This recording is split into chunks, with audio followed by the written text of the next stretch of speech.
Hello, good morning po sa ating lahat. Pag talagang wala yung ano natin, matamlay, no? Pero pwede bang kung paano yung atensyon na binibigay kay Pastor, pwede po bang ganun din yung ibigay nyo ngayong umagang ito? Hindi naman sa kung sinong tumatayo, tama?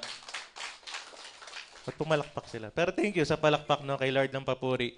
Pero ang ano ko lang is that, syempre, bago tayo magsimula, na nire-ready ko kayo na iset yung pandinig, yung isipan, na makinig sa Word of God. Alam nyo, ilang araw, ilang gabi akong alauna, alas dos natutulog, meditate ng salita ni Lord, no? Tuesday pa lang, ginagawa ko na. Yung Monday kasi pahinga, di ba? And sana no na may mapulot ng bawat isa, maging ako. Dahil itong message na to, syempre Valentine's kahapon. Ano kayang pag-uusapan natin, di ba? Syempre, Valentine's, ano bang pag Valentine's? Puso. Syempre, dahil Valentine's, hindi puso yung pag-uusapan natin. Diba? Hindi naman tayo umaayon sa season, tama ba? Rather, ang pag-uusapan natin, ito, hindi naman nawawala sa panahon. Kaya nga sabi ng title, no? A Time for Everything. Pwede ba natin sabihin, A Time for Everything? Di ba? Laging napapanahon yung oras. Ngayon, may oras ngayon, di ba? Gumagana yung oras, yung panahon. And maging bukas, next week, or mga susunod na buwan, laging merong oras sa lahat ng bagay. Amen ba? So, doon pa lang sa title, no, na nakuha nyo na yung idea. I hope. Na pag-usapan natin is about sa oras, hindi sa puso. Okay? Pero halimbawa, isang pointer mamaya na pag-usap, baka may oras pala to move on, di ba? Yung mga ganun. Wala naman na broken-hearted ka pa na. Baka mamaya may sinagot pa nga, di ba? Si ate daw, di ba?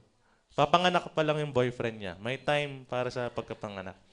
Pero bagong lahat tayo muna po yung mukat manalangin.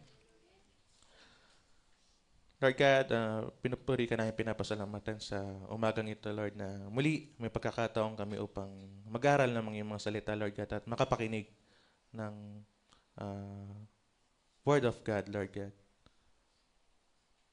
Samahan niyo kami, Lord God, na maunawaan, Lord, at maintindihan ang bawat salita ngayong maririnig at may sa pamuhay ang mga ito na maging bukas ang aming mga puso at isipan, Lord, upang tanggapin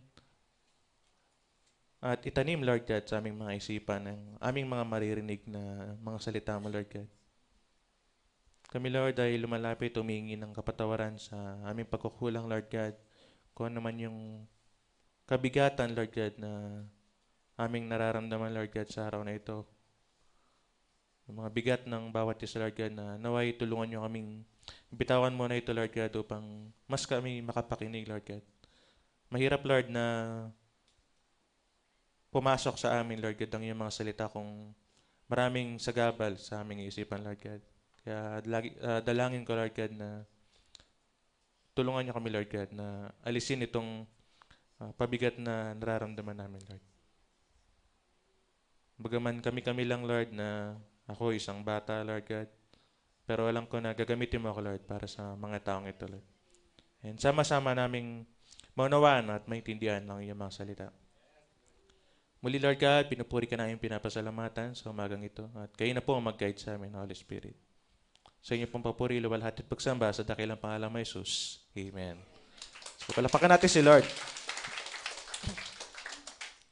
So, a time for everything. Gaya ng sinabi ko sa prayer, kahit ako hindi ko pa talaga na-gets kung paano yung magiging flow actually.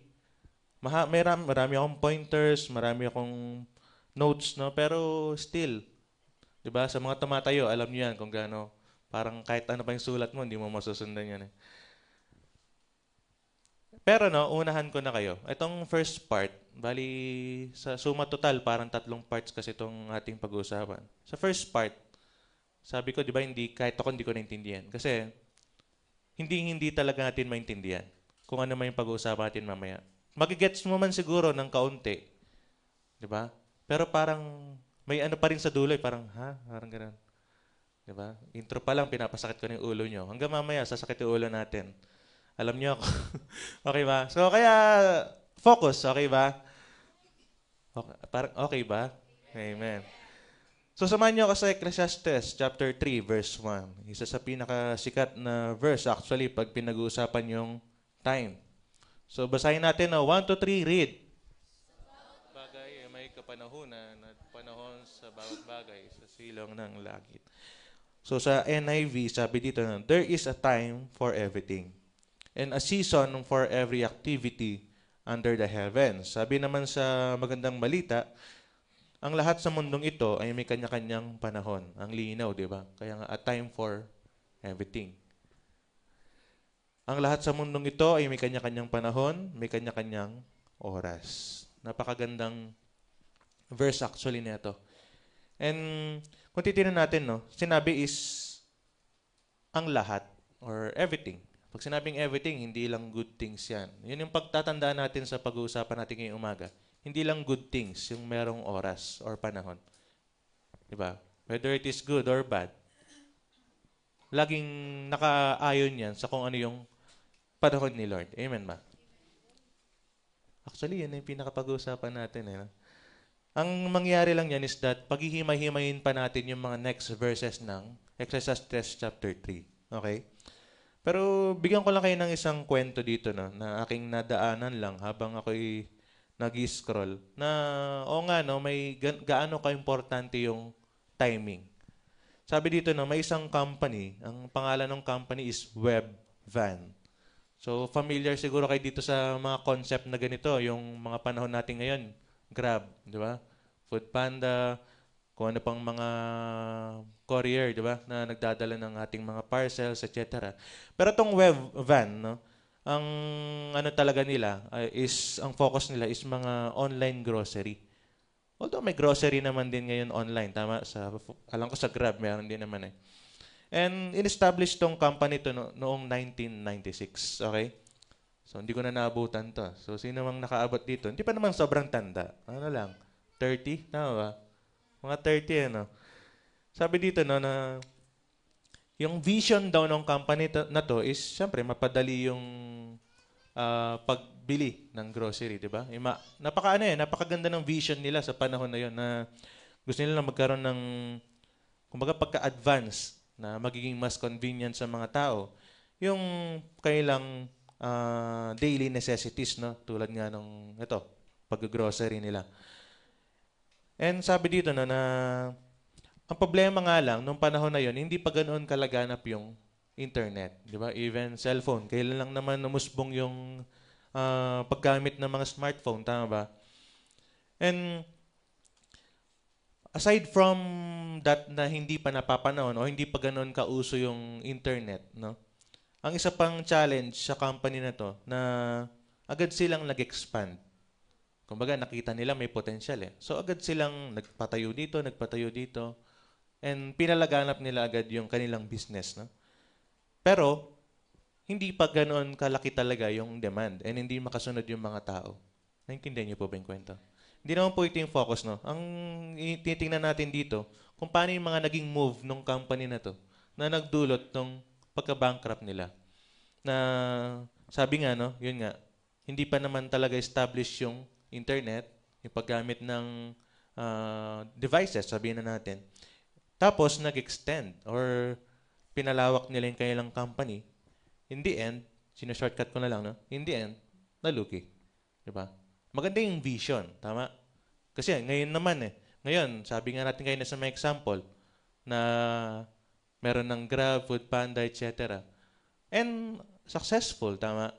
Pero dahil yung timing ng Webvan, nung panahon na yon, na-imagine mo, hindi pa ganun nga ayos yung ating system when it comes to the internet or gadgets or technology. Di ba? Nandun na yung vision, mali lang yung panahon. Parang yung kanta na, we have the right love at the wrong time. Alam ko yung ganong kanta, no? Pero gets niyo yung idea, di ba? Actually, yung kantang yun, maganda example, di ba? Nandun yung kailang tamang pagmamahalan sa maling panahon. Kaya nga there is a time for everything. A time to let go, a time to move on. Di ba? Wala yatang date yung iba kahapon. No? Ako kasi nagparaya ako kahapon, traffic eh. Amen po ba? Naintindihan niyo? Binibigyan ko lang kayo ng konting joke. Mga mild joke lang.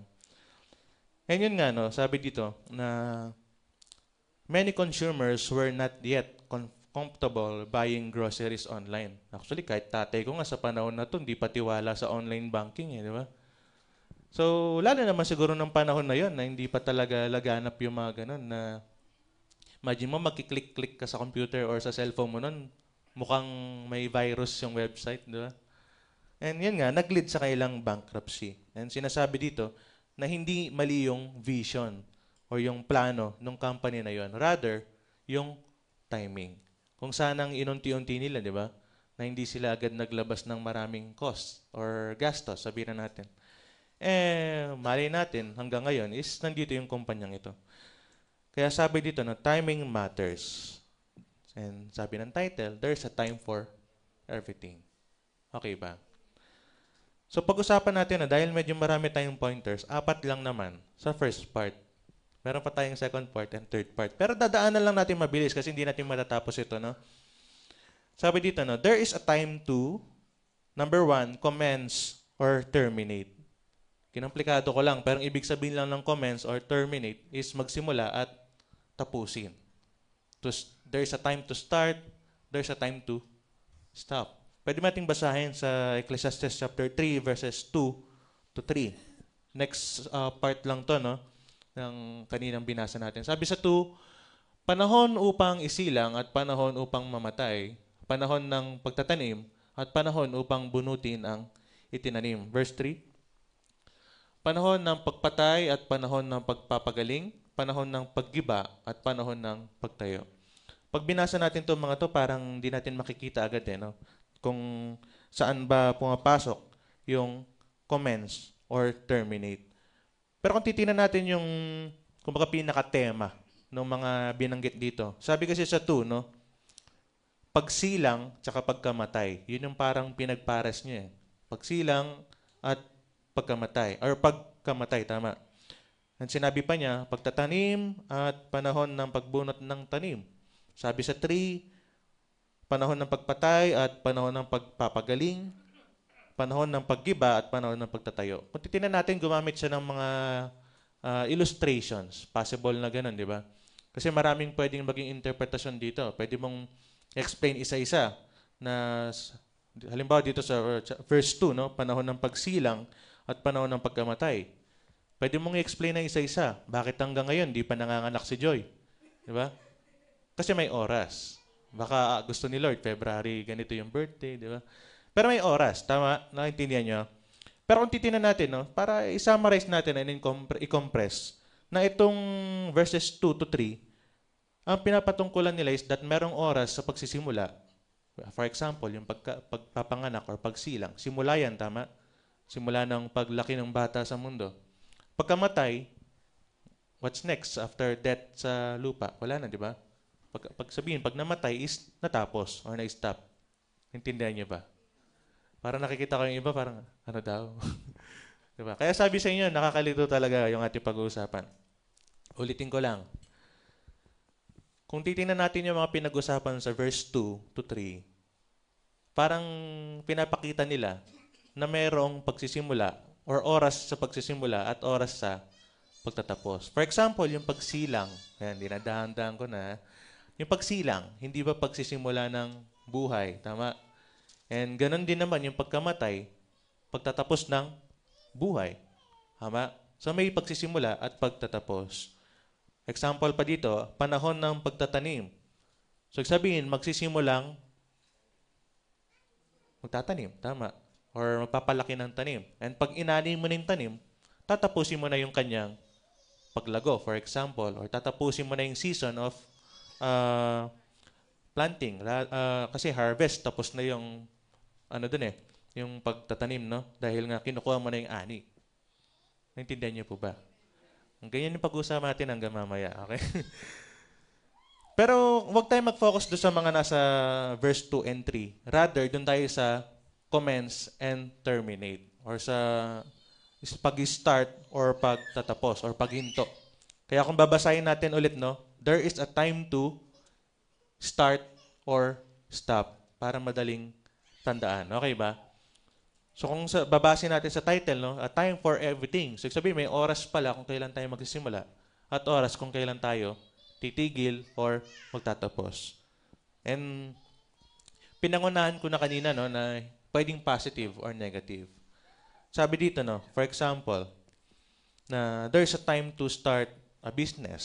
Sa mga basic muna. Hindi tayo maubusan na example dito kaya magbibigay lang ako ng ilan. Dahil nga everything yung pinag-uusapan natin, okay? Pag sinabing everything, lahat ng bahagi ng ating buhay. Kaya nga hindi natin matatapos kung talagang iisa-isa natin ang bawat aspeto. Okay ba?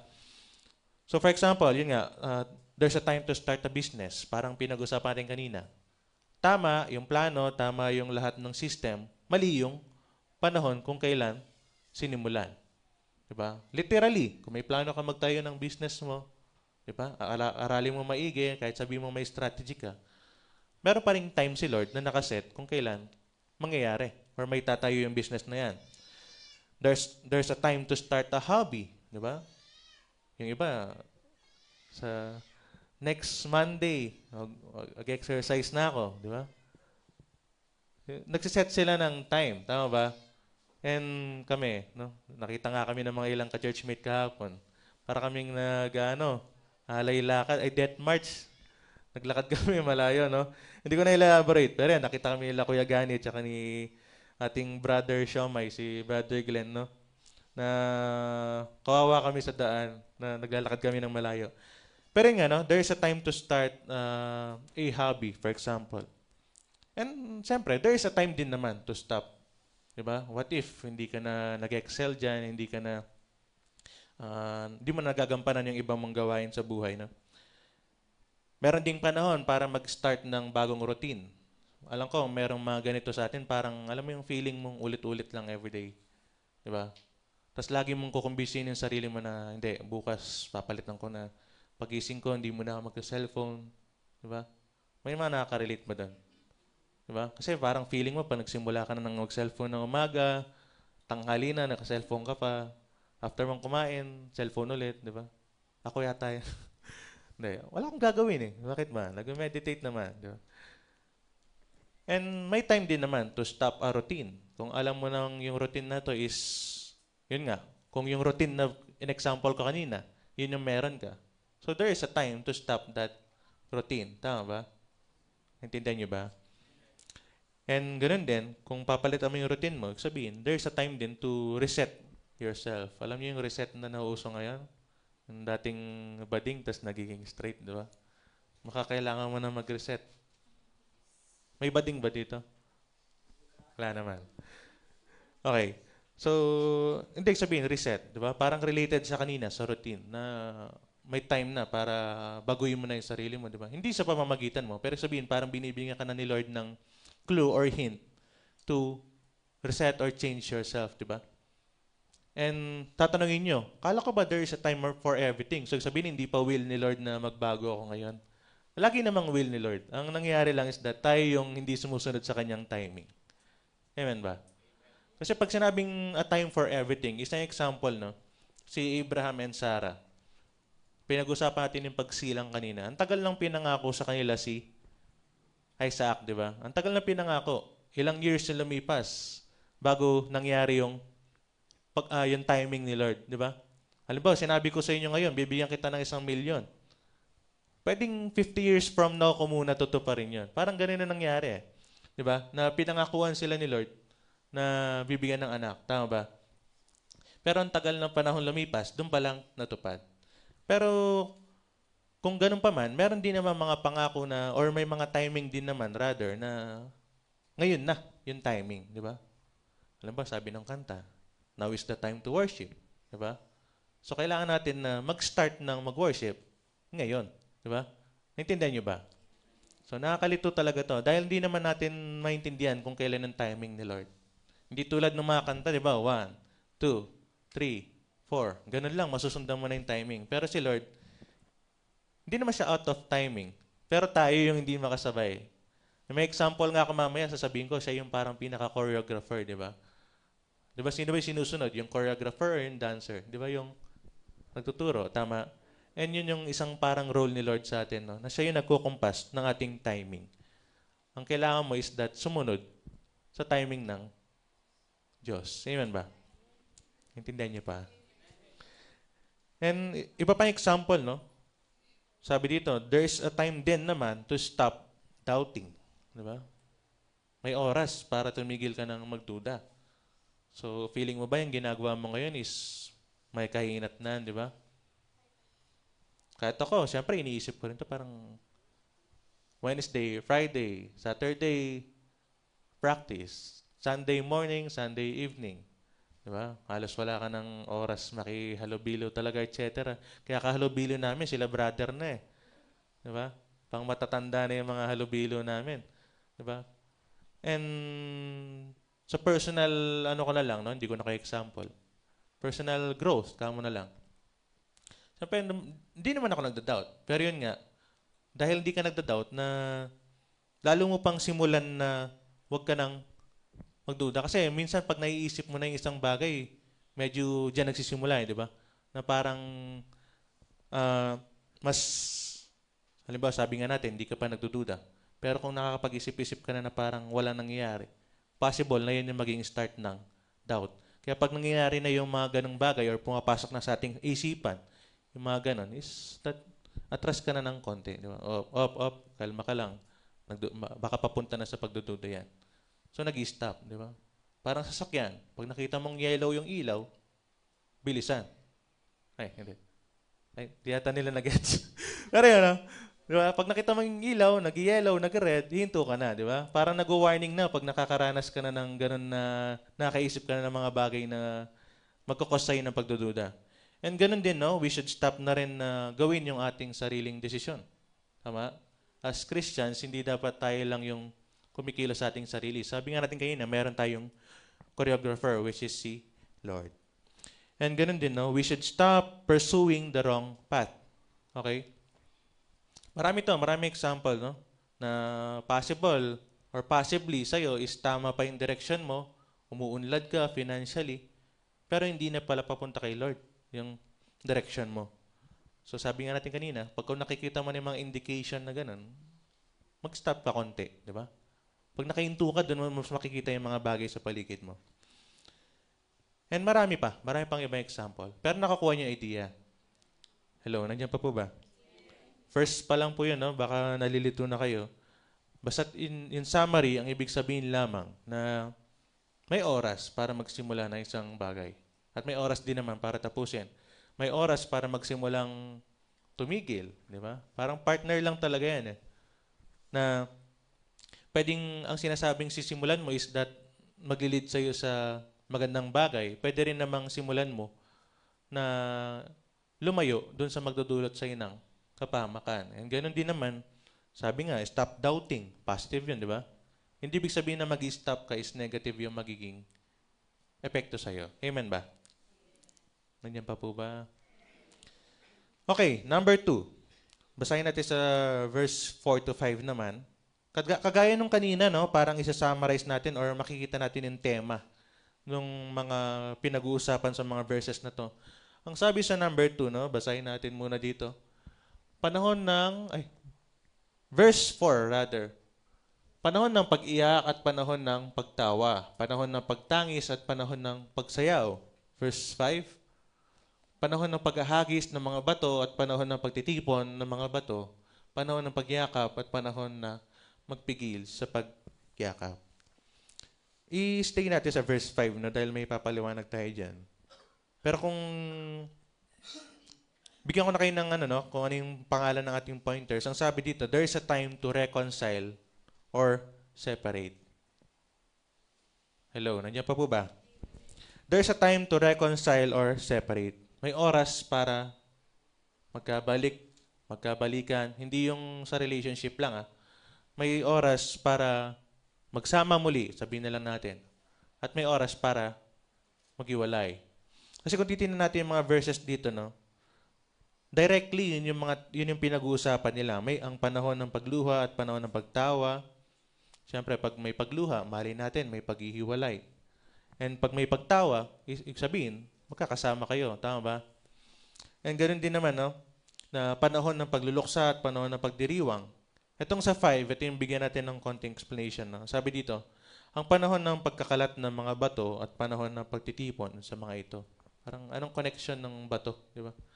Na anong connection ng pagkakalat ng bato sa reconciliation and separation. Ang sabi sa nabasa kong article, no, ang pagkakalat daw ng bato nung panahon dati, ang ibig sabihin daw ng parang na winawasak yung isang building. Okay? Winawasak. So, sabihin may destruction or destroying na nangyayari. No? And pagka naman iniipon mo yung bato, ibig sabihin naghahanda ka ng magtayo muli ng isang building. Inaano ko lang yung term ko para hindi na malalim. Ulitin ko lang, pag nagkakalat, ibig sabihin may pagwasak. Pagka naman ikaw yung nagkokolekta ng bato, may preparation na nangyayari para magtayo. 'Di ba? Kaya connected siya sa pag-reconcile, tsaka separate, or pagsasama muli at paghihiwalay. Ano ba nangyayari pag naghihiwalay, nagkakaroon ng pagkawasak ng relationship? For example, sa isang family, kung nagkawatak-watak ang isang family, nagkaroon ng pagkawasak or pagkakalat ng bato. So, sa ibang term, nagkaroon ng pagkakawatak-watak or separation. Tama ba? And ganun din naman, pag tinipon mo na yung bato, nagkakaroon ng pagsama-sama. Di ba? Nabubuo muli or na-establish. Kaya nagkakaroon ng reconciliation. Tama ba? Naintindihan niyo pa po ba? Nakikita ko yung mga mukha niyo, parang ano daw, di ba? So, focus lang. Wag niyong pansinin yung mga ating komplikadong words. No? Inaano lang natin yan para mas magkaroon kayo idea. Dapat nga, tinitake note nyo, di ba? Mali nyo, mabanggit ko ulit next time. E di, additional vocabulary, ay dagdag sa vocabulary natin. No? So sabi nga, there's a time to reconcile or separate. May oras para tayo humiwalay, may oras para tayo sumama muli or magsama-sama ulit. Okay?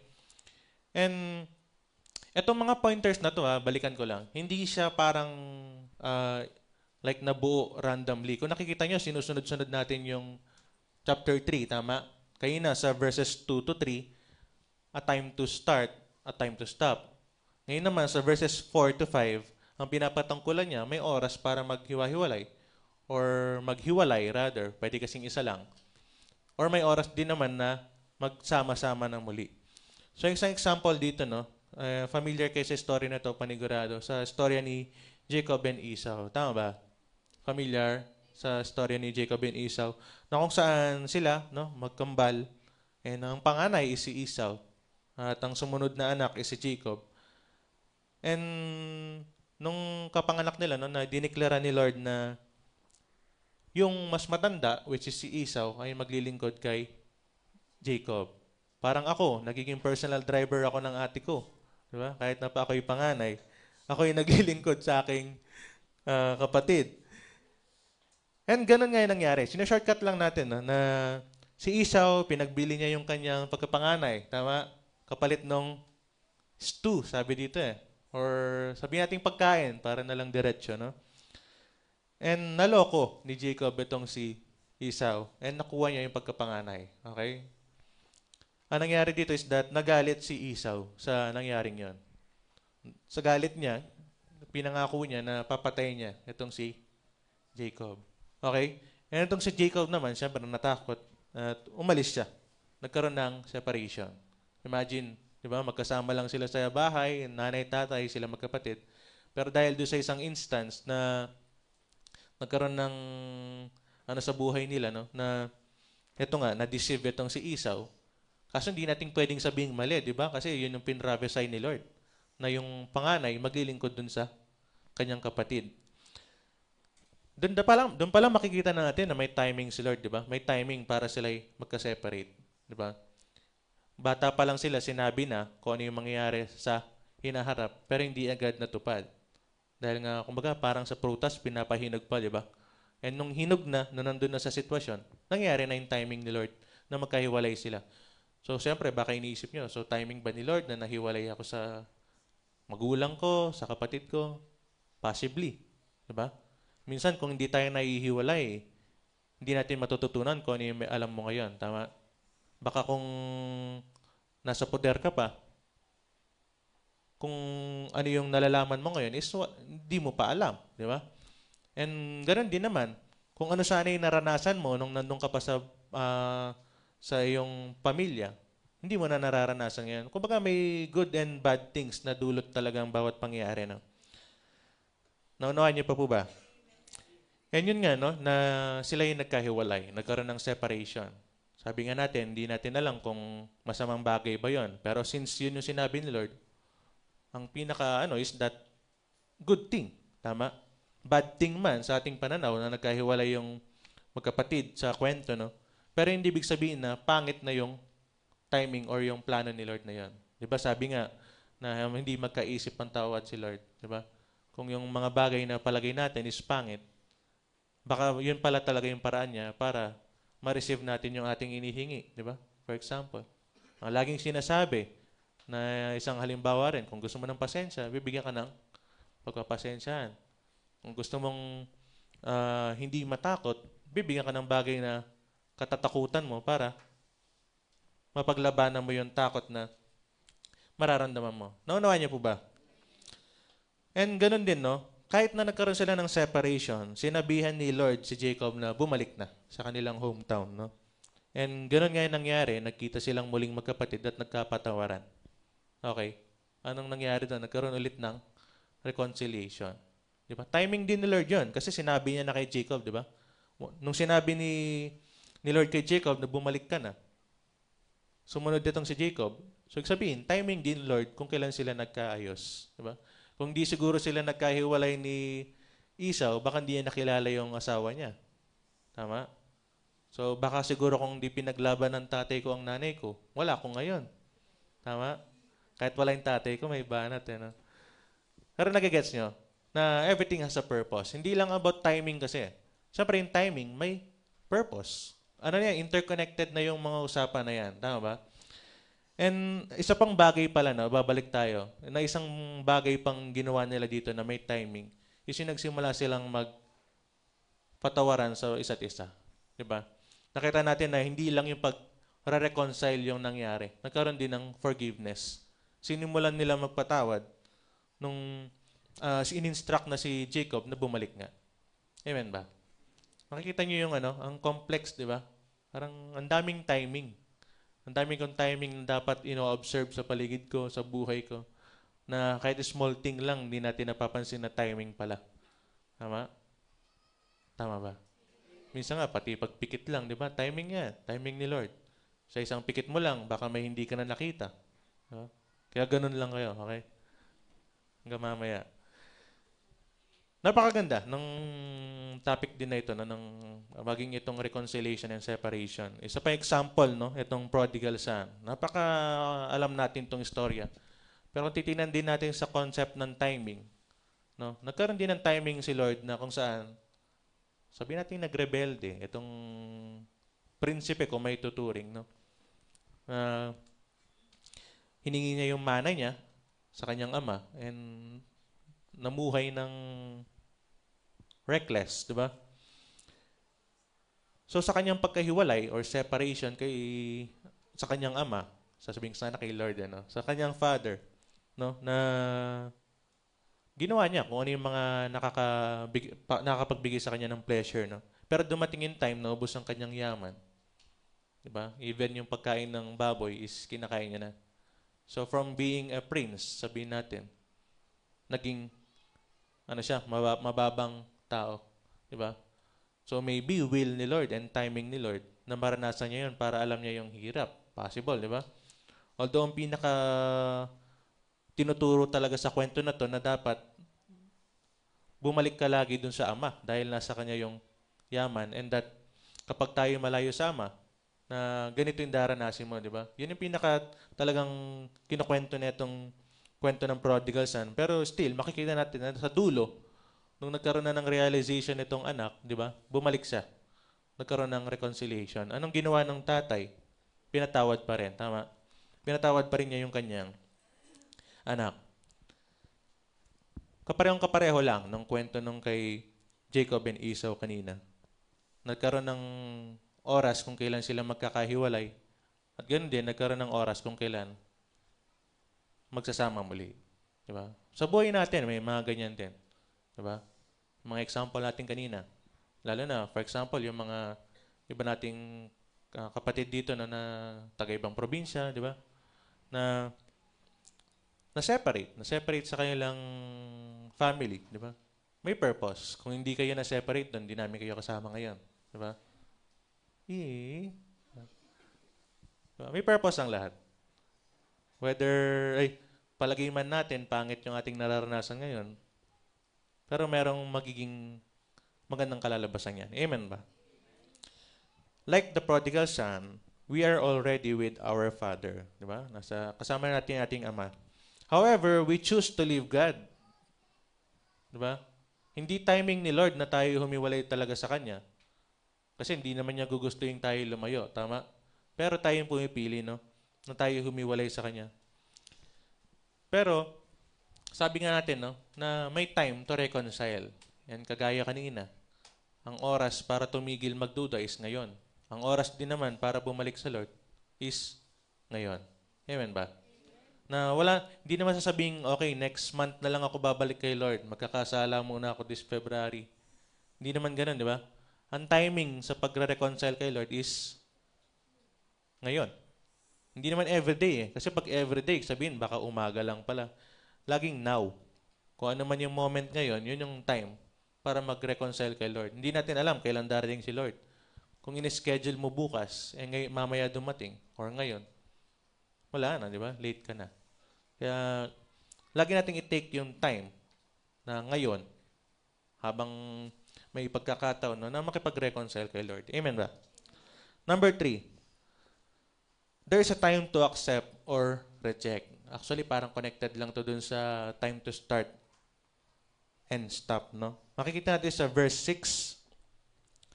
Sabi sa verse 6, no? Ang panahon ng paghahanap at panahon ng pagkawala niyon. Ang panahon ng pag-iingat sa isang bagay at panahon ng pagtatapon. Depende sa version na babasahin nyo, pwedeng magkaiba yung magiging interpretasyon. No? Kasi sinubukan ko ring basahin dito sa ang dating Biblia, tsaka sa NIV, tsaka sa Magandang Balita. Medyo magkakaiba-iba ng konti yung makakukuha mong interpretasyon. Depende sa version. No? Pero dito sa NIV and Magandang Balita, ang binigay sa akin ni Lord na pointers that pinapatungkulan ng verse 6 na may oras para tanggapin or tumanggap at mag-reject. Sabi nga na there's a time to accept or reject trying. Di ba? May panahon para tanggapin mo or i-reject mo ng sumubok. Parang time to start or stop din, ano? Basahin natin ulit. Ang panahon ng paghahanap at panahon ng pagkawala niyon. Pag sinabing paghahanap, ang sa English nito sa NIV, searching eh. Di ba? Maybe you are searching for an opportunity. Di ba? And wala kang mahanap. Maybe it is time to accept na wala yung hinahanap mong opportunity. Tama? Or maybe, pwede mo rin namang i-reject yung idea na hindi, merong kainatnan yung aking ginagawang paghahanap. Masakit sa ulo, no? Intindihin yung topic. Pero sa madaling salita, ayun, kung paano nyo narinig, there's a time to accept or reject. Diba? Pwede mong i-accept kung ano na yung sitwasyon mo ngayon.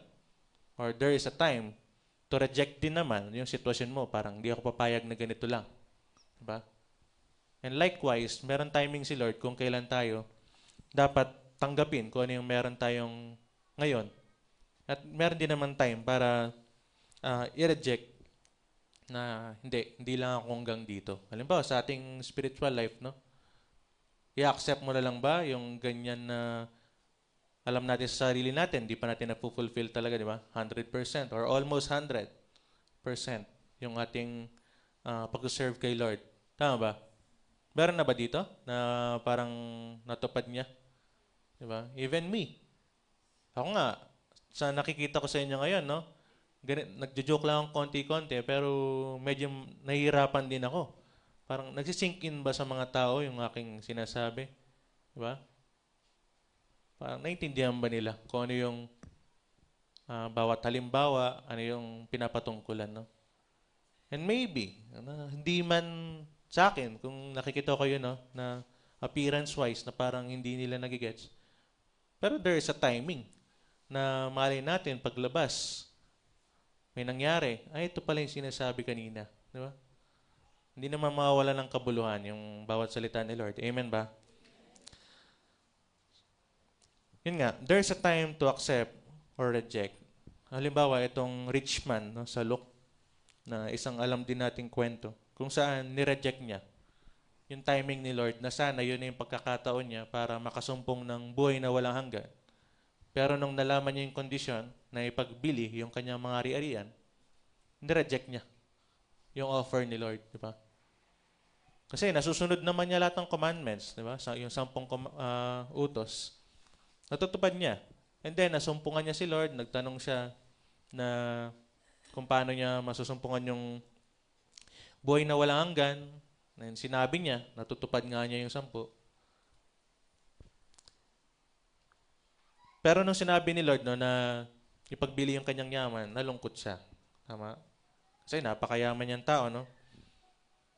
And gaya na sinabi kanina, nireject niya. Nireject niya yung timing ni Lord na yun sana yung pagkakataon niya para mahanap kung ano yung hinahanap niya. Kaya nga, di ba sabi, may panahon sa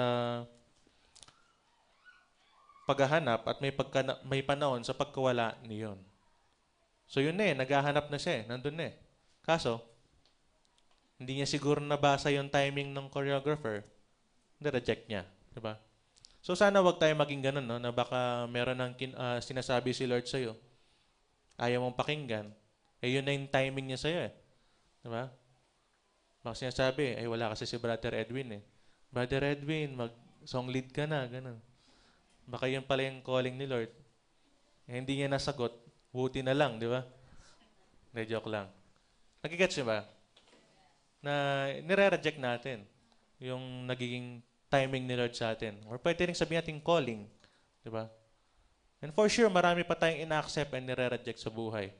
Ako, nung nag-OJT ako pa yung nagre-reject sa mga, sa companies.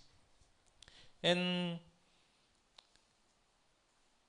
marami pa example. Ayoko na mag-dwell dito, no? Na kung ano pa yung mga ina-accept or nire-reject natin. Lastly, sa first part, sa number 4, no? There's a time to react or be passive. Pag sinabing be passive, deadma, parang ganun. Pero not in a bad way. Okay? Sabi sa verse 7 and 8, ang panahon ng pagpunit at panahon ng pagtahi. Ang panahon ng pagtahimik at panahon ng pagsasalita. Verse 8, ang panahon ng pagmamahal at panahon ng pagkapuot, ang panahon ng digmaan at panahon ng kapayapaan. Ito, sobrang relatable na ito. Siguro sa verse 2 and 3, pointers number 2 and 3, baka mamaya okay pa kayo dun Baka pasado pa or sakto lang yung connection sa inyo. No? Pero sa pointer number 4, na there is a time to react or be passive. Ito, kahit ako mismo na-observe ko kung gaano ka dynamic yung mga tao, no? Gaano ka iba-iba kapag may nangyayari sa kanilang buhay. Sabi nga, no, there is a time to react. Diba? Sa pointer pa lang, sa title niya. Pag sinabing react, anong ibig sabihin sa atin? Di ba? Pag may nangyari, ano yung kasunod mong gagawin? Di ba? Ano yung magiging emosyon mo? Ano yung magiging sasabihin mo? Tama? Pero sabi nga ni Lord, no? Sabi dito na there is a time to react. Hindi porke may nangyaring masama, sinisiraan ka, di ba? May naririnig kang balita tungkol sa'yo. Magre-react ka na masama or wild, tama? Na, siyempre, typical reaction na lalo na ng mga, ng mga tita-tito, yung mga ganong vibes, yung mga ganong, kami, mga tito-tita na rin kami. Yung mga ganong vibes, di ba? Yung mga sa barrio, yung mga ganon, di ba? Diba? Yung mga ganong vibes, nagigets nyo? Ayokong sabing, marites Pero parang ganon. Di ba? Mga dara-dara sa daan. Ganyan yung mga reaction nila, di ba? May narinig na chika. Yung reaction, di man lang niya sasabing, hindi, baka mali lang yung dinig mo. Di ba? Pero ang mangyayari is that, mag-react na magpapatong pa doon sa kwento. Di ba? Kaya mas maigi talaga, payo ko din sa nanay ko, huwag ka na lang mag-react eh. Di ba? Sabi nga nung napanood kong TikTok, no, na sinisiraan siya ng mga kaibigan niya. Ang tinanong na lang niya, anong ulam? Yun na lang. Feeling ko napanood niyo yun eh. Yun lang, dead man na lang siya. Parang masyado na siyang pagod sa buhay para isipin pa yung chika ng mga tao sa paligid. No? Lalo na daw, problema daw yun ng mga trentahin. Buti na lang, di pa ako 30, di ba? May trentahin na ba dito? Meron na, no? Marami na. There's a time to react. May pwedeng positive or negative, no? Na kagaya naman kayo na lagi natin pinag-uusapan. Hindi lang naman positive yung binabanggit natin kayo na dito. Sabi dito no sa Exodus 14:14, the Lord will fight for you. You need only to be still. Napakagandang pangako din ito, no? Na hindi porke may umaano sa'yo, aanuhin mo rin, di ba? Pag binato ka ng bato, iba-ibang version yun, di ba? Batuin mo ng tinapay na may bato din, di ba? Alam ko ng bata, parang may granada pang sinasabi nun eh. Diba? Pero hindi ganon, di ba? Kahit na ikaw ay inalipusta, di ba? Ang pwede mo na lang maging reaction is that kumalma. Tama? O kaya, patawarin sila. Or maybe, baka totoo pala yung accusation sa'yo, tanggapin yung mga sinasabi ng tao at magbago, di ba? Hindi na may sabihin inalipusta ka, mali na talaga sila eh. Baka fino-focus mo na lang yung sarili mo sa sarili mo din. Na feeling mo, ikaw na lang yung tama. Hindi ka na tumatanggap ng criticism sa iba, di ba? Baka time na para mag-change din naman, di ba? I-accept yung mga sinasabi ng tao. Diba? Lalo na kung kapatiran yan and alam mo talagang hindi naman biased tsaka judgmental yung kapatiran mo. Example lang diba? Eh, madalang lang siyang magsabi. So, mali mo talagang kaya nilakasan niya yung loob niyang sabihan ka or pansinin ka dahil gusto lang niya mag-improve ka, di ba? Alam niyo ba yun? Constructive criticism, tama? Sabi pa no, there is a time to show emotions. May oras para maging masaya. Alam nga namang may namatayan, tatawa ka, tama? Maliban kung trip ng family, no? May mga iba nga, nagpapatugtog pa ng mga iba ata, budots pa, di ba? Kaya, may timing sa lahat. May timing para malungkot, tama? May timing din naman para magalit. Hindi yung konting ano lang, anger yung default na reaction mo, di ba? Parang, uy, nanalo ka daw. Ano? Parang gano'n, di ba? Yun yung pinaka-default. Ayan, narinig ko yung ate ko. Default niya yan, yung pamamalo. Parang, ano daw na? Ganun agad. Yun yung pinaka-default reaction niya eh. No? Kahit masaya siya, malungkot, galit, yun lagi. Kaya hindi mo mababasa, di ba? May panahon para matakot, di ba? Hindi sinasabing huwag kang matakot talaga na, although sinabing, may Bible verse na, do not be afraid. Pero still, no? Kaya nga sinasabi, magkaroon din ng takot sa Lord, di ba? Hindi naman porke natakot ka is mali na rin yun, no? Dahil yung fear is natural ano lang ng mga tao yan, no? Na possibly yung fear na meron ka, yan pa yung magliligtas sa'yo. Sa mga hayop, ganyan. Hayop ba kayo? Diba? Hindi, considered naman na animals yung mga tao. Sabi nila. Pero kung scientifically, no? Pero anyway, yun nga, may oras para matakot. And for example nga, yung mga hayop, yung takot nila sa paligid or sa environment, yun pa yung nagliligtas sa kanila. Diba? So mali mo, pagka naging tama yung timing ng pagkatakot mo, kung talaga nakakatakot yung isang sitwasyon, at naiyakma mo yung magiging reaction mo dapat, diba? Mas magiging maganda siguro yung magiging kainatnan, no? Kaysa yung natatakot ka sa mga bagay na hindi naman dapat katakutan. Diba? Halimbawa, kung ikaw pinapatay o mag-pray dito, natakot ka. Eh, di ba sabi nga, huwag mong tatanggihan pag ikaw yung ina-assign? Or pag tinanggihan mo yan, tatanggihan ka rin ni Lord, di ba? Eh kung sanang hindi ka natakot dun sa pag-assign sa'yo, pray pa lang yan, ha? Hindi ka pa magsasalita ng ganito na magpopolo ka. Tapos magpupuyat ka ng oras para gumawa ng message. Tapos nakaganon sila. Ha? Di ba? Piliin mo yung katatakutan mo, di ba? Ano ba?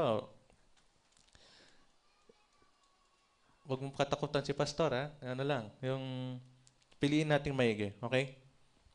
Pinigilan ko mag-example eh. Baka saan pa ako mapunta. Kaya na-pause ako eh. And partner ni fear, no? Na may panahon din naman kung kailan dapat tayo ma-anxious. Okay?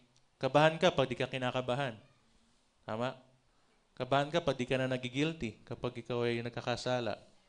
Ako yun yung pinaka-greatest, o naman sa greatest. Yun yung pinaka-indication ko pag may nagagawa kang mali, no? Na kailangan pag, ang hinahanap ko lagi pag may nagawa kang kasalanan kahit maliit lang yan, kailangan maramdaman mo yung parang guilt. Diba? At least parang masasabi ko na sinasabi pa ni Lord na, nagkamali ka. Diba? And may timing ba kung kailan dapat ma-anxious, no? Maraming example, kaya hindi ko na ipapakalawak talaga. Meron din naman timing para manahimik. Tama? And hindi ngayon ang timing para tumahimik kayo, okay? Kailangan attentive tsaka active sa pakikinig. Amen ba? Amen. Ayun, thank you. Na there's a time to remain quiet. Pagka narinig nyo, kumakalma na ako. Ibig sabihin, may dinidiin ako. May gusto ako maintindihan nyo. Tama ba? Ayun. Pero pag medyo lumalakas, siyempre sasabayan yung energy. Tama? There's a time to remain quiet. And lalo na, parang kanina lang, kapag ikaw ay may, sabi natin kaaway, and sinisiraan ka, balik lang tayo sa example kanina. The best weapon is silence, di ba? Pagiging quiet. The more na wala silang naririnig sa'yo, wala silang magagamit laban sa'yo. Di ba? Miranda rights. Nasa yung police natin. Sir, kung ano yung mga sinabi mo, pwedeng gagamitin laban sa'yo. Kaya mas mainam kung ikaw ay tatahimik na lang. At least wala kang sinabi na, di ba sabi mo nun? Yeah. Diba? Kaya, yan tip lang yan. Kahit ako, ina-apply ko sa buhay ko yan. Pag may narinig ka, sabi ni ganito, ni ganyan. Ganito, ganyan eh. Okay. Yeah. At least alam mo sa sarili mo, di ba, kung ano naman yung talagang laman ng puso mo o ano yung ginawa mo. Kaya mo na yung mga tao, kasi yung mga tao hindi naman titigil manira. Kung nature ng mga tao yung matakot, nature din naman ng mga tao yung makipag-chismis. Nature din nila yung magsabi ng masama sa kapwa. Alam niyo yung iba kasi, intindihin niyo na lang, no? Tip ko rin sa nanay ko to. Kina-counsel ko kasi sa minsan. Dito, parang nagiging coping mechanism kasi nila yun. Diba? Na dinadala nila sa iba yung kanilang stress, for example. Diba? Parang hindi nila malabas yung frustration nila. Okay, insecurities. Nagkakaroon sila insecurities. Ilalabas nila sa iba. Diba? Okay. Pero wag physical, Yung ibang asawa, ganun eh. Napofrustrate, physical yung asawa. Coping mechanism din yan, pero pangit ng makukulong kayo doon. Okay? Pero nagigets nyo, di ba? May timing para manahimik na lang. Kahit ba galit na ako, pipigilan ko pa rin. Ganun kami. Kinakaya namin. Sana kayanin nyo rin. Pero still, no? There's a time din naman to react na sabihan mo na. In a good way. Hindi yung harapin mo, nakaganong ka pa sa balakang mo. Tapos diniretso mo. Diba? Alam naman ni Lord yan kung ikaw ba'y kumukompronta sa sitwasyon nang naayon sa, for example, no, sa kung paano yung, alam ko may ganyang verse, no, na parang pagka meron kayong kapatiran na ganito, ganyan, isama mo yung leader niyong ganito. Diba? May parang procedure din naman kung paano kumompronta. Alam naman nila kung gusto mo lang mag-iskandalo din or bumawi talaga makasiko ng konti, di ba? Satisfying, di ba? Parang kahit di mo napatunayan yung point mo, nasaktan mo lang, solve na. Tama? Ako kasi hindi na ako nag-basketball eh. Sakto pa lang akong gumugulang, natigil na kami. Sakto pa lang gumagano yung siko sa balakang ng kalaban, di ba? And ganun din, no? Merong oras para makinig, di ba? Kasama to ng pagtatahimik, di ba? Imbis na tatahimik ka lang, makinig ka rin. Okay? Na may timing din si Lord na, okay, makinig ka muna sa paligid mo. Mag-observe ka muna. Basahin mo muna yung sitwasyon, di ba? Hindi yung antahimik ng mga tao, nag-joke ka bigla. Di ba? Nagkamali nga yung timing ko kanina, hindi yung nag-gets yung yellow tsaka red light eh. Hindi ko naisip, hindi pala lahat driver. Di ba? Nakuha nyo, may timing ang lahat. Amen? Sabi sa James 1:19, no? My dear brothers and sisters, take note of this. Everyone should be quick to listen, slow to speak, and slow to become angry. Napakalinaw ng sinasabi. Diba? Maging madali daw tayong makinig, quick to listen, slow to speak, diba? And slow to become angry. Diba? Meron ba ditong hindi magagalitin? So lahat kayo magagalitin. Nag-gets nyo ba yung tanong? Meron ba ditong hindi magagalitin, di ba? Eh, hindi kayo sumagot. So magagalitin pala kayo. Pero alam nyo, no, may kaugnayan din naman yan sa fruit of the Holy Spirit, di ba? Nandun yung gentleness. Tama? So sabihin pala, pagka ikaw na hindi ka mainahon magsalita, agad ka nagagalit, di ba? Baka hint na rin yun na kailangan mong time to stop, di ba? Na-connect pa natin. Time to start assessing yourself, di ba? Okay, tama pa ba yung ganitong personality, di ba? Kaya maganda, nagli-listen ka rin, okay? Marami pang ibang example sa pag-react, no? Tsaka sa pagiging passive. Pero ganun pa man, no? Tayo mag-proceed sa second part. No, sinasabi dito na ang tinitle ko sa second part, The Great Plan, tapos comma, The Confusing Way. Diba? Nakakalito yung kanina, nakakalito rin to yan eh. Ulitin ko, The Great Plan, comma, The Confusing Way. Ano kaya to?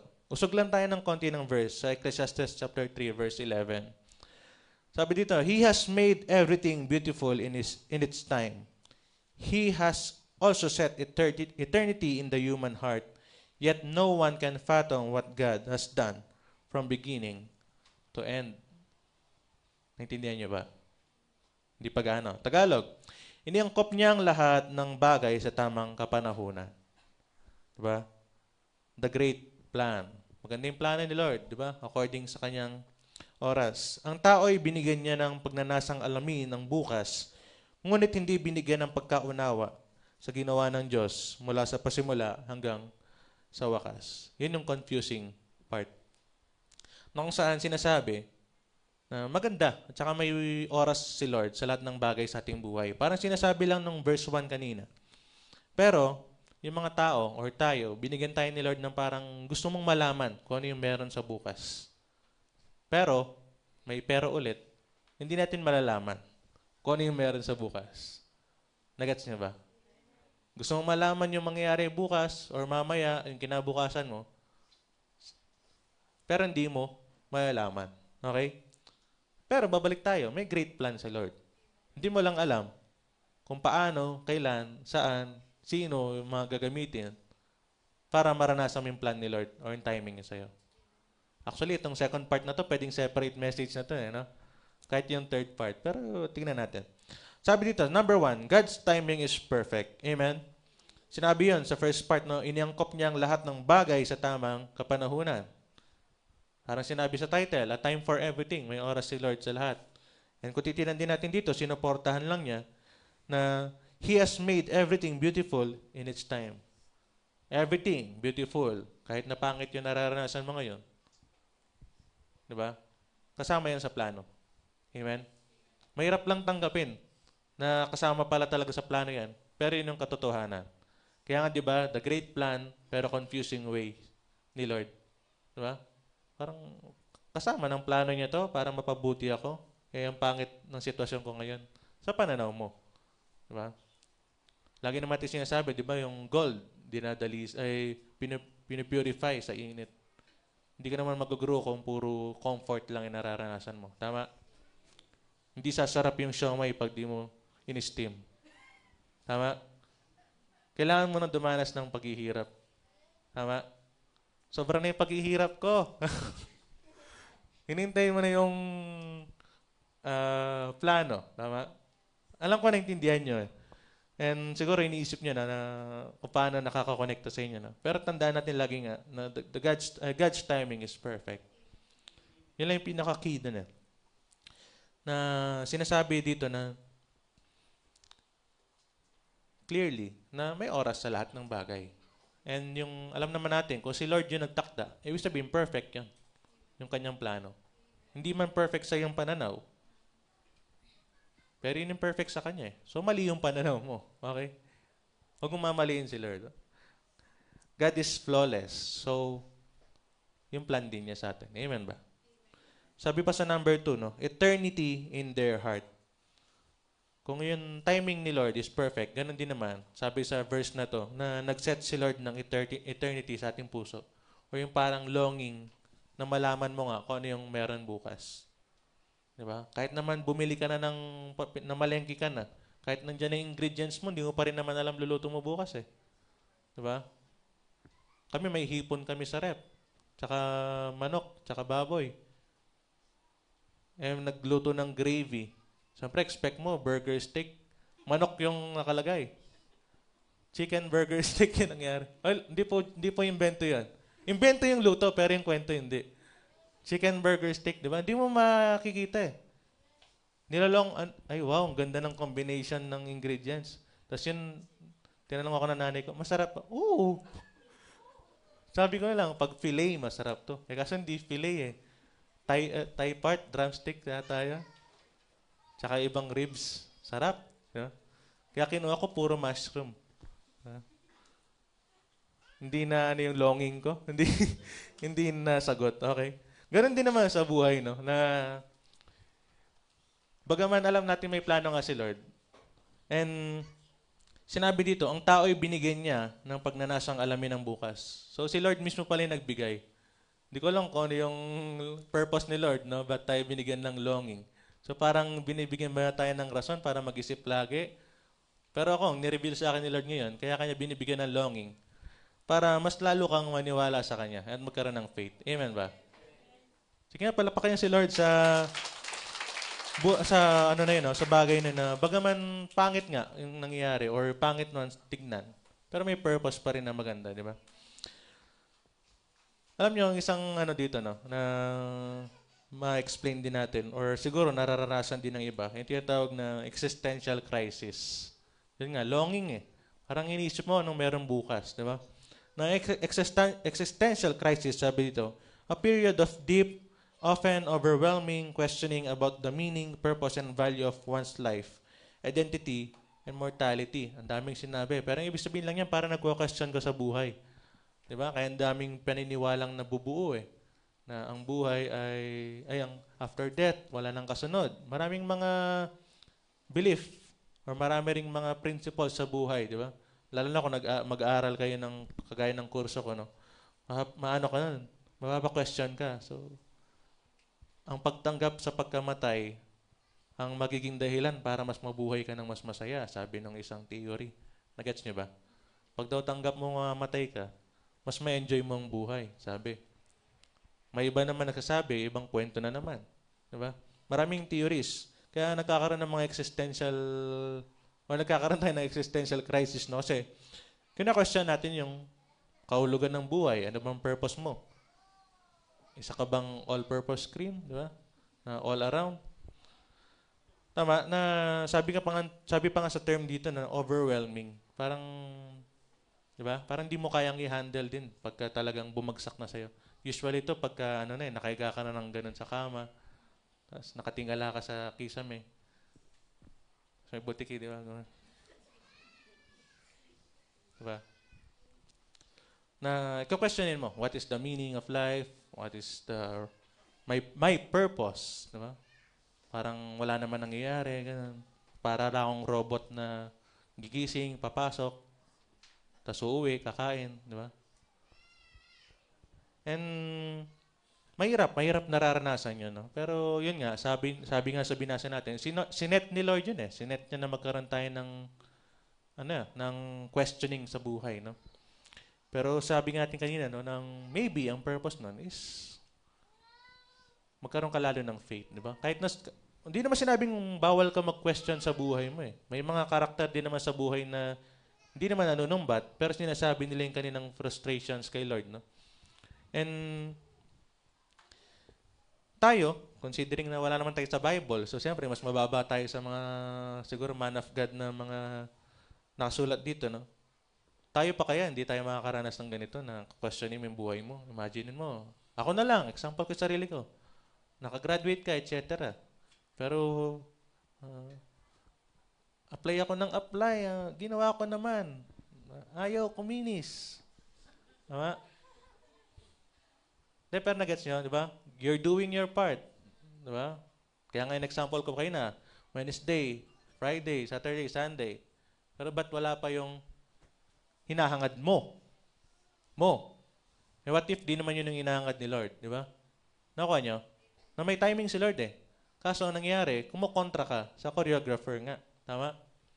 Kaya maraming application nitong message, no? Iba-ibang aspect natin ng buhay.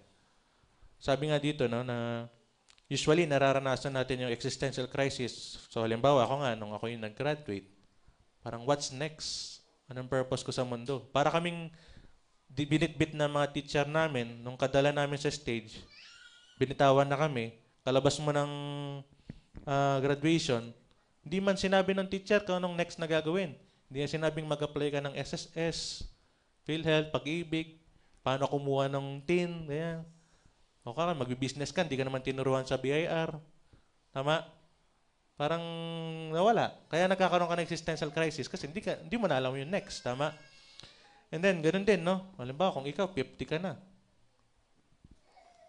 Diba parang, kung feeling mo, di mo pa na-achieve yung parang dapat na sana, na-achieve mo na sa 50. Ka-single ka pa, 50 ka na. Tama? Wala namang mali. No? Di ko sinasabing ganun yung goal ni ate ko. Diba? May timing si Lord. Malay mo, pag 60 na siya. Diba? Maasim pa. Ay, may asim pa. Tama? Diba? Na hindi natin hindi natin maiisip o hindi natin maabot kung ano ba talaga yung mangyari. Kaya nagkakaroon tayo ng crisis sa ating buhay na ganun. And ganun din, no? Lalo na pagka talagang patanda ng patanda.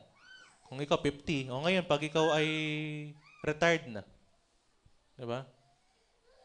Parang, anong gagawin mo sa buhay mo? Wala kang trabaho, hindi ka na makakapagtrabaho, yung mga anak mo, wala na sa poder mo, diba? So, anong gagawin mo sa buhay mo? Diba? Hindi pa kayo makakarelate, bata pa tayo eh. Pero nakikets nyo, diba? Halimbawa, ngayon pa lang, narinig nyo yung mga yun. Siyempre, isipin nyo na rin, oo nga, no, ano kayong sitwasyon ko niyan pag 50 na ako? Ang sitwasyon ko pagka 70 na ako. Eh, wala akong kamag-anak ngayon. Baka di na ako babalik sa amin. Tatanda ako mag-isa. Diba? Sinong tutulong sa akin pag ako di na makatayo? Maraming question sa buhay, di ba? O kaya, tama pa ba na nandito ako sa trabahong to? Tama pa ba na nandito ako sa kursong to? Dapat na ba akong lumipat ng kumpanya? Dapat na ba akong lumipat ng department? Dapat ko na bang palitan yung boss ko kasi mas magaling ako sa kanya? Mga ganun. Diba? Nagets nyo? Maraming questions sa buhay. Tsaka hindi ko maisa-isa lahat sa inyo. May sarili-sarili tayong iniisip na bagay na kahit tayo hindi natin masagot. Ba't ang pogi ko? Ganun. Diba? Siyempre, tatay ko eh. Kaya mamanahin ko talaga yun.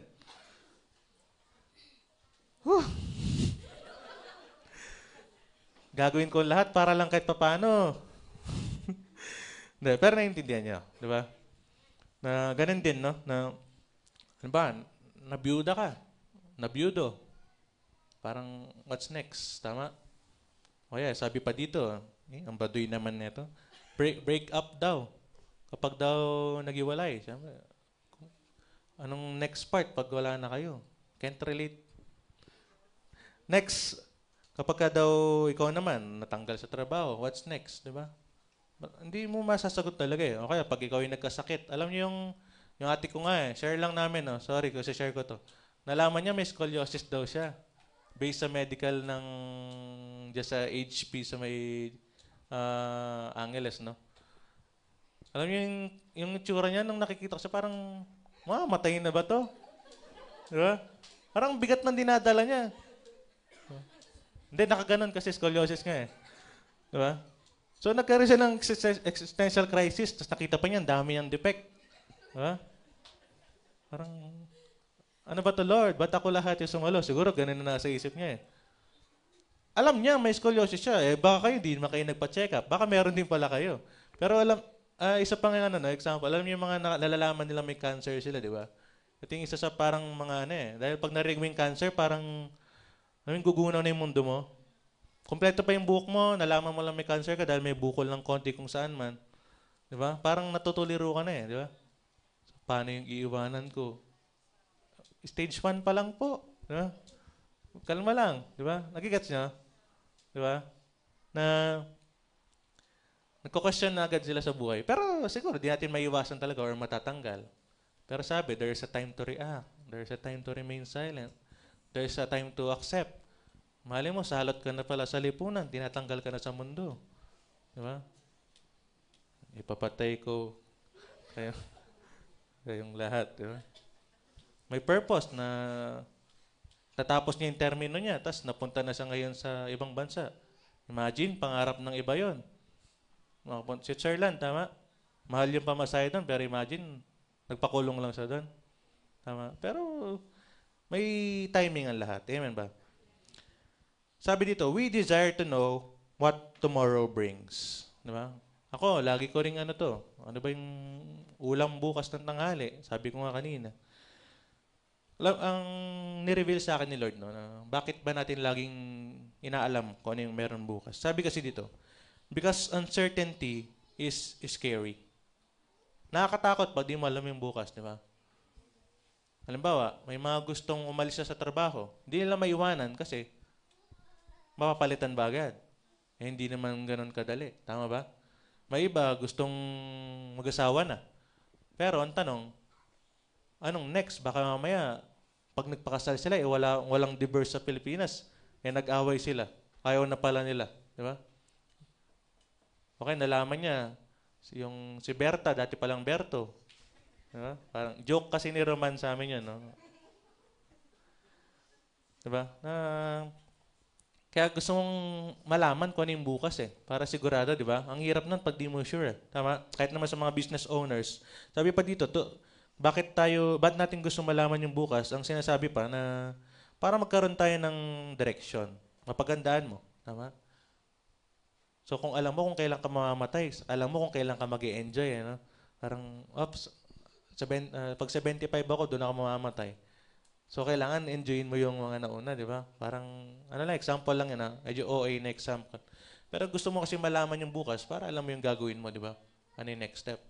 Baka mamaya, pag ginawa mo or nag-decision ka sa bagay na to, mamamali ka pala. And ganun din, syempre, to have assurance. Kasi uncertainty nga, nakakatakot. Pero pag nagkaroon ka ng certainty or assurance, edi, para nakakapanatag, di ba?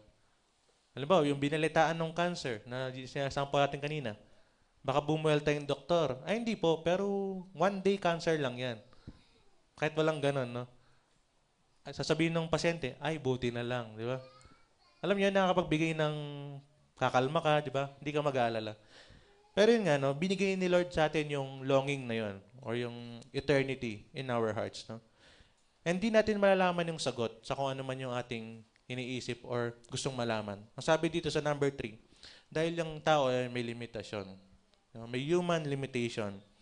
People are limited and cannot fathom or completely understand the intricate work of God from start to finish. Hindi lang yung bukas mo yung hindi mo maintindihan, pati yung nakaraan mo. From start to finish na ginawa ni Lord, hindi mo maintindihan. Maintindihan mo sigurong konti, surface level. Pero yung pinaka mas malalim pa, kung maintindihan mo man, siguro baka konting-konting-konti lang, no? Kaya magbabagsak pa rin tayo sa pagkakaroon ng faith, di ba? Kaya nga lagi natin question, bakit ganito yung sitwasyon ko? Bakit ganito hindi naranas ko? May timing si Lord, may purpose si Lord. Hindi mo nga lang malalaman kung bakit ganyan. Hindi naman siya sasagot sa ulap katulad ng mga dating panahon na parang dumadagundong, di ba? Ang VIP mo naman pagka sumagot si Lord sa'yo na diretso. Nakita nyo na may limitasyon yung mga tao. Amen ba? Ang kaisipan ay, ang sabi ni Yahweh, ang aking kaisipan ay hindi ninyo kaisipan. Ang inyong kaparaanan ay hindi ko kaparaanan. Kung paano ang langit ay mas mataas kaysa lupa, ang aking kaparaanan ay higit kaysa inyong kaparaanan. At ang aking kaisipan ay hindi maaabot ng inyong kaisipan. Ang haba, pero ang ibig sabihin lang, hindi natin kaisip si Lord, hindi natin sa kaparaan. Tayo, usually, gusto natin shortcuts, di ba? Gusto natin yung madaling ma-reach yung ating goal. Ano ba yung pinaka-goal ng mga tao? Yumaman. Tama? Goal ko din yan, huwag kayong mag-alala. Pero, yun nga, no? May sariling purpose si Lord. Makapag-yumaman ka, makalimutan mo siya. Tama? Hindi ka rin naman niya paghihirapin. Gaya nga ng panalangin din ni David, no? Na baka sumpay niya si Lord. So, may limitasyon ng tao. And hindi natin maintindihan. Pwede ko siguro sabihin kailanman. Diba? And sabi pa dito na ang kayo na pating sinasabi no, na itong verse na to, ang pinaka-ini-imply niya na magkaroon na lang tayong faith kay Lord. Imbis na sikapin pa natin intindihin yung mga kaparaanan niya. Diba? Ba't mo pa ko-questionin? Kung may tiwala ka kay Lord, diba, or may faith ka sa Kanya, huwag mo na lang ko-questionin yung mga paraan niya. Tama ba? Na yung faith na yun, actually, pag mas lumaki nga yung faith mo, parang, mas kakalma ka pa. Diba? Parang kinukumbinsin mo yung sarili mo na, ay hindi, may purpose si Lord. Diba? May layunin, ba't mo nararanasan? Kahit nasabi mong pangit nga sa palagay mo. Tama ba? Naintindihan niyo pa po ba? Sabi dito, no, the verse encourages us to trust in God's timing. Even when circumstances seem chaotic or difficult, as He operates behind the scenes. So si Lord lahat nagkocontrol ng mga yan. Diba? So mga pinikula, sabi niya, behind the scenes eh. Hindi naman porke nabugbog yung bida, talo na. Tama? Kasi darating din yung mga pulis sa dulo. Pagtapos na yung action. Tama? Kasi natalo na lahat ni FPJ.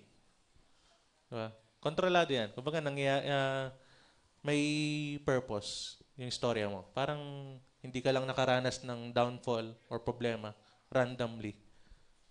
Merong possibly lesson, di ba? Or baka may makikilala kang tao. Or, yun nga, may matututunan, may intindihan, or realization sa buhay. Ang sinabi nga, no, nakuha ko yung title nung second part dun sa dun sa radyo, no. Saktong kapasok ko ng kotse sa gate, bigla sinabi nung nagsasalita sa radyo to eh. Kaya pinatapos ko muna siya bago ko patayin yung sakyan. Sabi niya, no, God's plan is mysterious, but we don't know how He works. Di ba?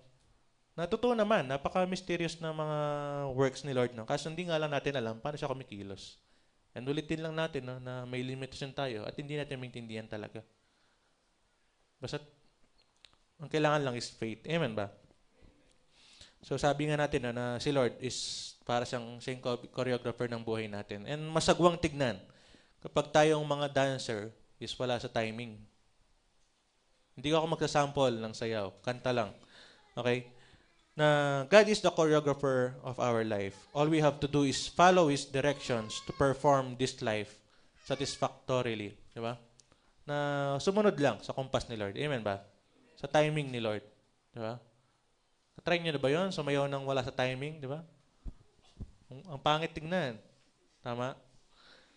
And sinasabi din no, na ulitin lang natin na may timing, lahat na nangyari.